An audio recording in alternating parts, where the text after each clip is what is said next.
Bonjour à tous, c'est Jayu, j'espère que vous allez bien. Bienvenue dans cette nouvelle vidéo. On doit faire des choix dans la vie. Parfois, ce n'est pas si simple, je sais.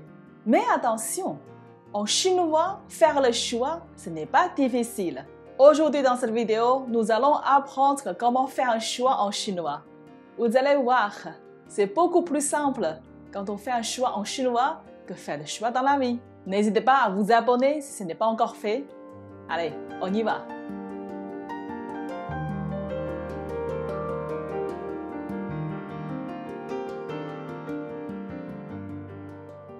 Le mot «还是» en chinois traduit par « ou ». Avant de vous montrer comment utiliser le mot «还是» en chinois, je vais d'abord vous montrer un exemple. 你是 Paul 还是 Pierre? 你是 Paul 还是 Pierre? Voyez dans cette phrase, j'ai mon sujet, 你, j'ai mon verbe, 是 être. J'ai le choix A, Paul. Ensuite, j'ai le mot ou, 还是. Et j'ai le choix B, Pierre. 你是 Paul 还是 Pierre? Tu es Paul ou Pierre? Là, vous voyez, je lance une question dans laquelle il faut faire un choix. Et j'attends la réponse de la personne en face. Ceci veut dire, quand on va utiliser le mot 还是 pour faire un choix, on est obligé d'avoir notre sujet, bien sûr, et notre verbe, et notre choix A, plus 还是, plus notre choix B. Et voilà, vous avez trouvé votre formule mathématique tout seul. Un autre exemple. 你去医院还是学校? 你去医院还是学校? Ce deuxième exemple, on a également notre sujet. 你, tu. Le verbe 去, aller. Notre choix A, 医院, l'hôpital. Ensuite, où, 还是. Et notre choix B, 学校, l'école. 你去医院还是学校? Tu vas à l'hôpital ou à l'école? Vous allez me poser une question. Alors, est-ce que je peux avoir deux sujets différents et deux verbes différents dans cette phrase? Oui et non.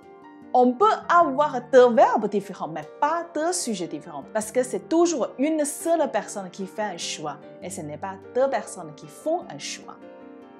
Maintenant, on va voir un exemple avec deux verbes différents. 你吃饭还是出门? 你吃饭还是出门? On a toujours notre sujet, 你. Et attention, c'est le seul sujet dans ma phrase. On a notre premier verbe, 吃, manger. Et ensuite, on a le complément du verbe manger, c'est 饭, ça veut dire le repas. Puis, on a ajouté notre mot ou, 还是. On a trouvé le deuxième verbe, 出门, ça veut dire sortir. Et bien sûr, dans cette phrase, on n'a pas le deuxième complément pour qualifier le verbe numéro 2. 你吃饭还是出门? Tu manges ou tu sors? Voyez, le sujet est toujours le même, sauf que le verbe est différent. Un autre exemple. 你看电影还是打篮球? 你看电影还是打篮球? Voyez ici, 你 c'est le sujet. 看 c'est notre premier verbe, regarder. 电影 c'est le complément pour qualifier le verbe regarder, qui veut dire le film. Ensuite, on a notre mot ou, 还是. Plus le deuxième verbe, 打. 打篮球 ensemble, ça fait jouer au basketball. 你看电影还是打篮球? Tu regardes un film ou joues au basketball? En résumé, quand on fait un choix en chinois, le sujet doit être le même. Par contre, vous pouvez avoir deux actions différentes avec deux verbes différents. Voilà, c'est déjà la fin de cette petite vidéo. J'espère que vous avez compris comment exprimer, faire le choix en chinois. J'ai maintenant quelques phrases à vous demander de traduire. Tu joues aux jeux vidéo ou tu rentres à la maison? Tu fais un gâteau ou des biscuits? Tu aimes du thé ou du café? N'hésitez pas à vous laisser vos réponses dans les commentaires. Je vous corrigerai avec plaisir. On se retrouve dans une prochaine vidéo. Ciao!